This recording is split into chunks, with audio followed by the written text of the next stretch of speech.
Hello friends, welcome to my channel एनाज kitchen में हिंदी। तो आज हम जानेंगे रविवार की व्रत कथा। तो यह व्रत सभी मनोकामनाओं की पूर्ति करने वाला है, मान सम्मान में वृद्धि तथा शत्रु क्षय करने वाला है। प्रातः का स्नान आदि से निवृत्त स्वच्छ वस्त्र धारण करें, पवित्र स्थान को लीप कर सूर्य देव की पूजा करें, शांत चित्त होकर परमात्मा का स्मरण करें, भोजन एक समय करें, तेल व नमक युक्त भोजन न ग्रहण करें, भोजन तथा फलाहार सूर्य अस्त होने से पहले ही कर लें।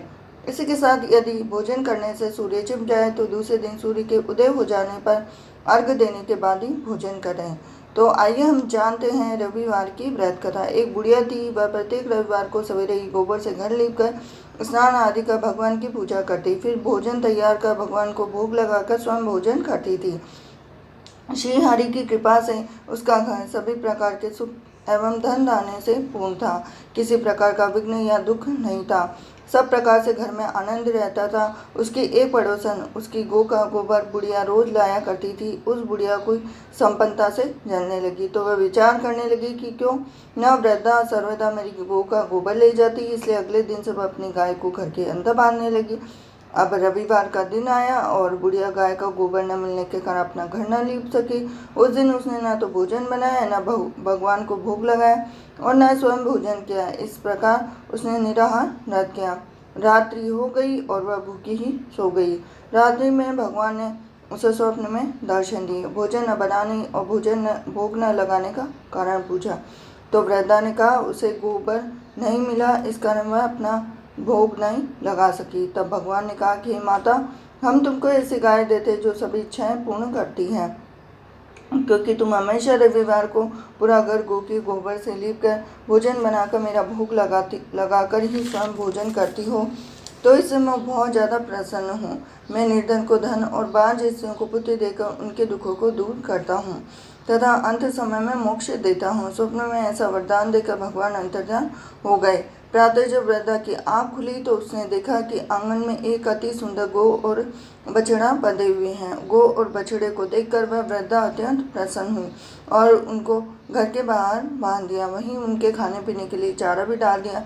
अब जब उसकी पड़ोसन ने बुढ़िया के घर के बाहर एक अति सुंदर गौ और बछड़े को बंधा देखा तो द्वेष के कारण उसका हृदय जल उठा। जब उसने देखा कि गौ ने सोने का गोबर दिया है तो वह चोरी से वह गौ का गोबर उठाकर ले गई तो अपनी गौ का गोबर उसकी जगह पर रख दिया। अब प्रतिदिन ऐसे ही करती सीधी सादी बुढ़िया उसकी चालाकी की खबर नहीं हुई। अब ईश्वर ने सोचा कि चालक पड़ोसन के कर्म से बुढ़िया बहुत ज़्यादा ठगी जा रही है। तो एक दिन भगवान ने संध्या के समय अपनी माया से बड़े जोर की आंधी चला दी और बुढ़िया ने आंधी के भय से अपनी गौ को घर के भीतर बांध दिया।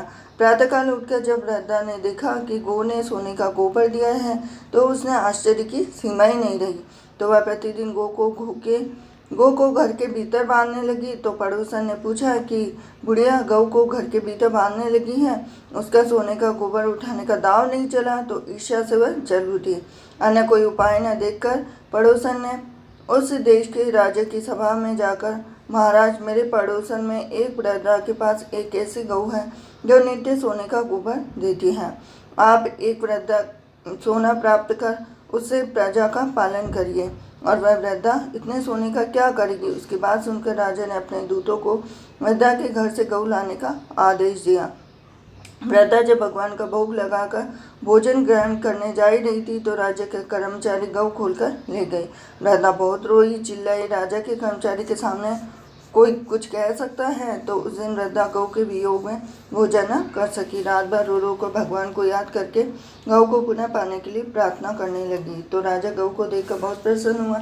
लेकिन अगले दिन सुबह जैसे ही वह उठा तो सारा महल गोबर से भरा दिखाई देने लगा। तो राजा यह देखकर बड़ा आश्चर्य करने लगा। तो भगवान ने रात्रि में राजा को स्वप्न में कहा कि हे राजा, तुमने गाय को वृद्धा को लौटाने में ही तुम्हारी भलाई है। उसके रविवार के व्रत से प्रसन्न हो बहुत ही आश्चर्य भी करने लगा। प्रातः उठते ही राजा ने वृद्धा को महल से बहुत सारा धन देकर सम्मान सहित गाय और बछड़ा उसे लौटा दिया। अपने कार्य के लिए उसने क्षमा प्रार्थना की और इसके बाद राजा ने पड़ोसन को बुलाकर उचित दंड दिया। इतना करने के बाद राजा महल से से सारी गंदगी दूर हो गई और उसी दिन से राजा ने नगर वासियों को आदेश दिया कि राज्य की समृद्धि और अपनी समस्त मनोकामनाओं की पूर्ति के लिए रविवार का व्रत करें। व्रत करने से नगर के लोग सुखी जीवन व्यतीत करने लगे। बीमारी तथा प्रकृति का प्रकोप उस नगर पर नहीं होता है, सारी सुख से रहने लगी। तो कहानी अधूरी है तो पूरी करना, पूरी है तो उसका मान रखना। तो आशा करती हूँ कि आपको ये रविवार का व्रत कथा का वीडियो ज़रूर पसंद आया होगा, आपके लिए ज़रूर लाभप्रद रहा होगा। तो हिंदू सभ्यता के तीज त्योहार, व्रत और पूजा विधि के लिए बने रहिए मेरे साथ रीना किचन हिंदी पर। वीडियो को लाइक करें, चैनल को सब्सक्राइब करें, बेल आइकन बटन दबाइए। मिलती हूँ नेक्स्ट वीडियो में। हरे कृष्ण।